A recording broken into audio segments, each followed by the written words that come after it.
Hello मेरे प्यारे प्यारे दोस्तों, मेरे यूट्यूब चैनल में आप लोगों को स्वागत है। आप लोग परी की कहानी सुनिए। परी की जादुई मोबाइल की कहानी। एक समय की बात है, जादुई दुनिया के एक सुंदर जंगल में परियों का एक बड़ा परिवार रहता था। वहाँ की सबसे छोटी और चंचल परी का नाम अवनी था। अवनी बाकी परियों से अलग थी। वह न सिर्फ अपनी जादुई शक्तियों को बेहतर तरीके से इस्तेमाल करना चाहती थी, बल्कि वह नई चीजें सीखने और खोजने में भी बहुत रुचि रखती थी। जादुई मोबाइल का आगमन। एक दिन जब अवनी जंगल में घूम रही थी, तो उसे एक अजीब चमचमाता डिब्बा मिला। डिब्बे को खोलते ही उसमें से एक मोबाइल फोन निकला। यह कोई साधारण फोन नहीं था, बल्कि एक जादुई मोबाइल था। अवनी ने जैसे ही उस फोन को छुआ, उसकी स्क्रीन पर चमकदार अक्षरों में लिखा आया, तुम्हारे सपनों को सच करने वाला जादुई मोबाइल। अवनी ने आश्चर्यचकित होकर पूछा, ये सच में जादुई है? तभी मोबाइल ने खुद जवाब दिया, हाँ अवनी, मैं तुम्हारी मदद करने के लिए आया हूँ। जो भी तुम्हारा मन चाहे, मैं उसे सच कर सकता हूँ। लेकिन याद रखना, हर इच्छा के साथ एक जिम्मेदारी भी आती है। पहली इच्छा। अवनी ने अपनी पहली इच्छा व्यक्त की, मैं चाहती हूँ कि मैं पूरे जंगल में सबसे तेज उड़ने वाली परी बन जाऊं। मोबाइल ने तुरंत उसकी इच्छा पूरी कर दी। अवनी ने जैसे ही पंख फड़फड़ाए, वह हवा में बिजली की तरह उड़ने लगी। पूरे जंगल में उसकी चर्चा होने लगी। सब परियां उसकी नई शक्ति को देखकर चकित थीं। लेकिन जल्दी ही अवनी को महसूस हुआ कि इतनी तेजी से उड़ने के कारण वह अपने दोस्तों के साथ समय बिताने में पीछे रह गई। उसने सोचा, ये शक्ति तो मजेदार है, लेकिन अगर मेरे दोस्त मेरे साथ नहीं हैं, तो इसका क्या फायदा। दूसरी इच्छा। अगले दिन अवनी ने मोबाइल से कहा, मैं चाहती हूँ कि मैं हर भाषा बोल और समझ सकूं। मोबाइल ने उसकी यह इच्छा भी पूरी कर दी।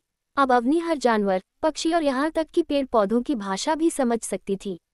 उसने जानवरों से बात की, पेड़ों से उनकी कहानियां सुनी और पक्षियों से गाने सीखे।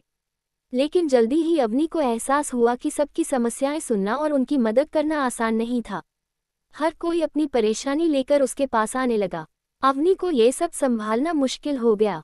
जिम्मेदारी का एहसास। अवनी ने सोचा, क्या मैं अपनी इच्छाएं सोच समझकर मांग रही हूँ?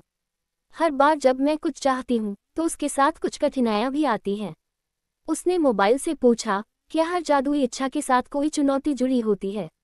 मोबाइल ने मुस्कुराते हुए जवाब दिया, हाँ अवनी, जीवन का यही नियम है। हर शक्ति के साथ जिम्मेदारी आती है। तीसरी और अंतिम इच्छा। अवनी ने अंत में सोचा कि उसे अपनी इच्छाओं को बड़े उद्देश्य के लिए इस्तेमाल करना चाहिए। उसने मोबाइल से कहा, मैं चाहती हूँ कि मेरे पास ऐसी शक्ति हो जिससे मैं दूसरों की मदद कर सकूं और उन्हें खुशी दे सकूं। मोबाइल ने उसकी यह इच्छा भी पूरी कर दी। अब अवनी के पास ऐसा जादू था जिससे वह दूसरों की परेशानियों को हल कर सकती थी। उसने अपनी नई शक्ति से जंगल को और भी सुंदर बना दिया।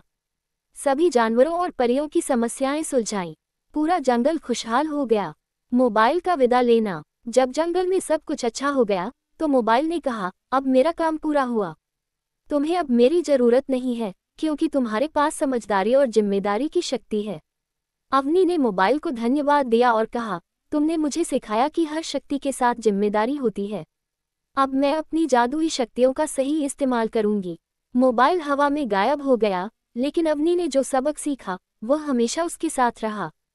सीख। इस कहानी से हमें ये सीख मिलती है कि कोई भी शक्ति तभी सार्थक होती है, जब उसका इस्तेमाल दूसरों की भलाई के लिए किया जाए। साथ ही हर इच्छा और शक्ति के साथ जिम्मेदारी को समझना बहुत जरूरी है।